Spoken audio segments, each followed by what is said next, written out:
Welcome to the Wickedly Branded podcast. I'm Beverly, the founder of Wickedly Branded, and we're talking all about Chapter 10 of the Marketing for Entrepreneurs. This is the revised edition. It's the quick guide to sparking your marketing. Chapter 10 is all about building trust before the sale. And we've talked a lot about trust up until this episode. So every single chapter builds on that trust. Consistency builds trust. Visibility instills trust. All of these things are building the trust with the client, the potential client. So there's one moment that I watched probably easily hundreds of times. A woman books a discovery call. And then we begin speaking, and she says something almost identical, almost exactly just what someone else said the week before.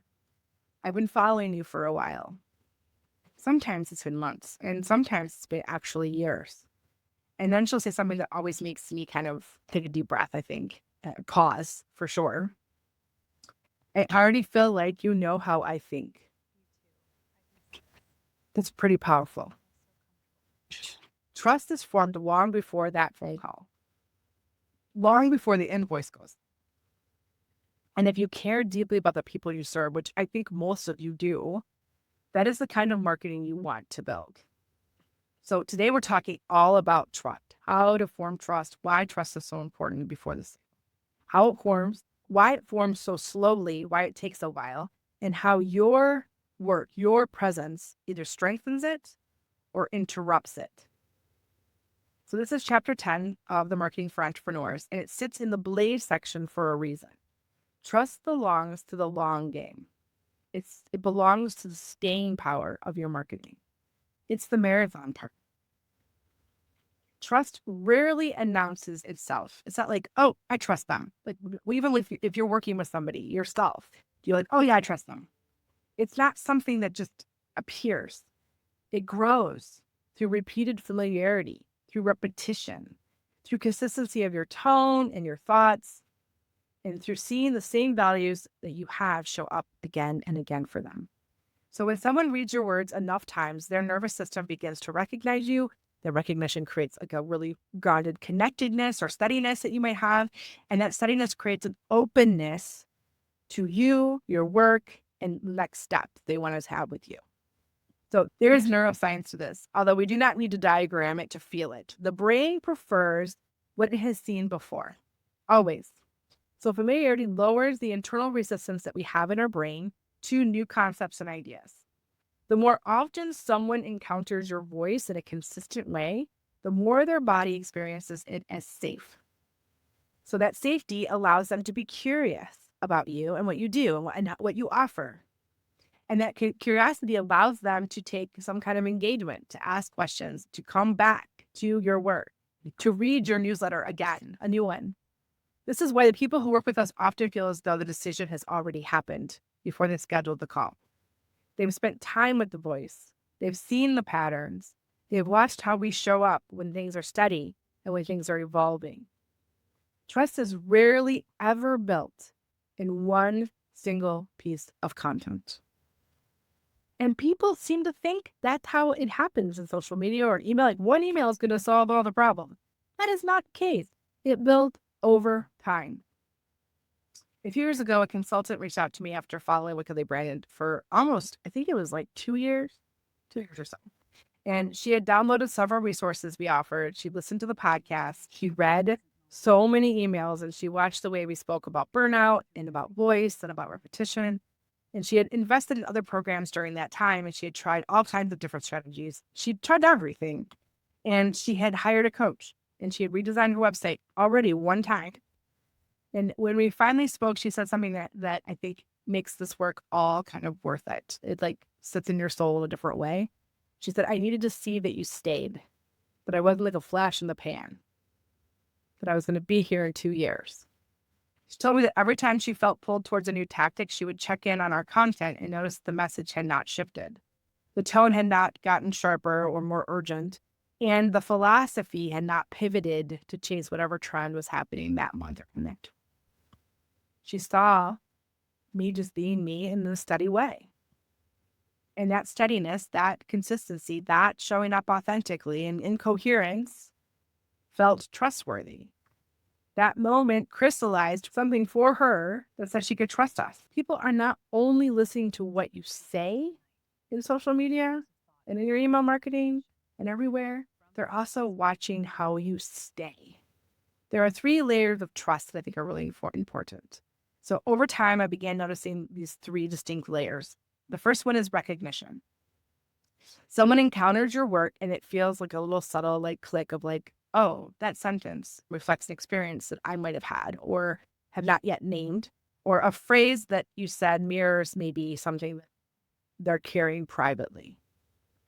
Recognition creates the attention like that. Oh, I'm connected to that. The second layer is resonance. So resonance deepens when they encounter you again and the tone then feels familiar. The values have remained consistent. The message does not swing wildly from week to week, and their internal world finds alignment with yours. The third layer is this idea of reassurance, although I prefer to think of it more as like reinforcement.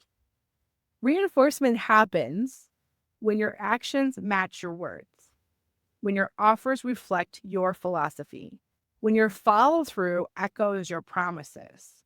And over time, people witness the coherence of all of that in your ecosystem. And that coherence is what creates the trust. None of these layers happen instantly, and none of them can happen by themselves. They unfold through you consistently showing up as you. So trust can feel really slow. Absolutely 100%. Many entrepreneurs experience a period where they are showing up all the time and wondering why, like it's quiet. And there's a lot of lurkers on social media, so it happens quite often. This stage carries a particular kind of like tension that's hard. You're doing all this work, you're writing and you're posting and you're sending emails and you're having conversations, and yet the visible response feels way lighter than you would expect or that you want. You want people to like get it, engage with it, and say yes.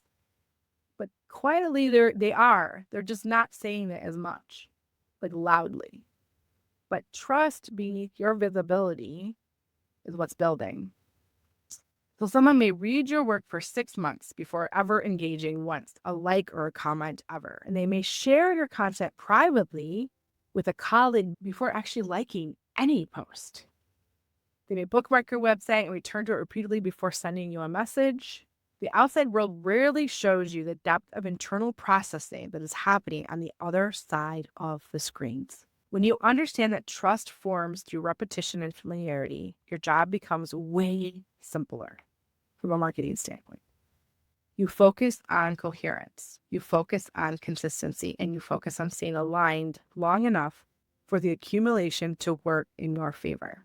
One of our real estate clients, Alex, came to her Brand Ignite Intensive with a solid business and steady stream of transactions.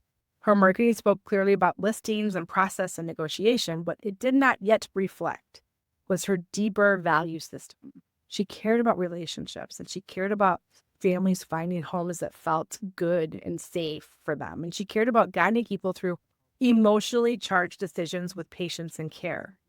And as we refined her message, something I think really changed for her in her confidence. Her content began speaking to the emotional experience of buying and selling homes. She shared stories about late night texts from anxious clients and quiet celebrations after keys were handed over.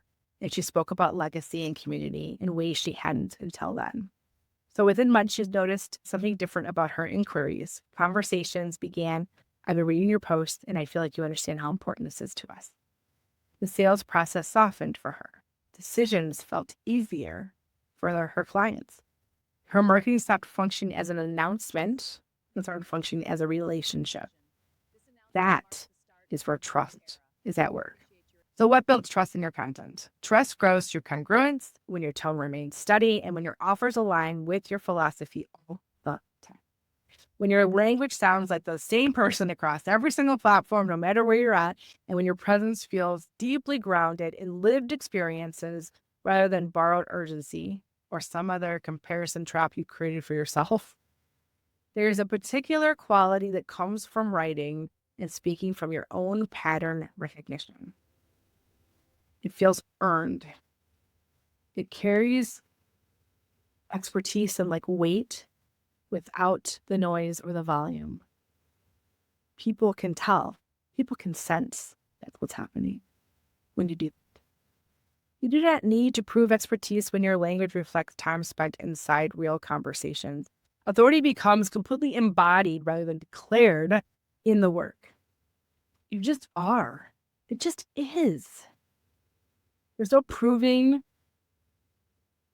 I've been doing this for 30 years. It's a long time. I have a master's degree. I've worked with hundreds of consultants, coaches, and creatives, but my stories and my experiences all relate to that time. Trust deepens when you follow up with people. When someone reaches out and you respond thoughtfully, when you reference a previous conversation, when you remember details. It's so hard for me to remember details. I talk to so many people all the time. I am not the best person for this, but I do often remember conversations. And I think if you take good notes, that will help you as well. But your follow through communicates that you care. And care communicates a level of safety that people are looking for. And safety strengthens the ability to have a commitment with you. Many founders experience an internal hesitation around following up. They worry about being intrusive, or they worry about feeling like they're pressuring or like swarmy. But when follow-up comes from presence and attentiveness, it feels more relational. A simple message that says, I've been thinking about our conversation and wanted to check in, often opens doors that would otherwise have remained closed. One of my favorite things to do is I think about potential clients all the time. Like if I've had a conversation or something, and then I see something, I read something, and I just send them a video message when I do. Hey, I'm thinking about you. I came across this thing and made me think about this thing that you're dealing with, whatever. Just want to check in and see how things are going. And I'd love to work with you. Just a simple, I would love to work with you. You're the kind of people that makes this work so much fun. Just being honest about that. And then that follow-up that you do continues the relationship, and that momentum lives in continuity that you're creating by continuing to check in with it. So if you're in a season of building, this chapter invites you to look at your marketing through the lens of trust rather than this lens of transaction.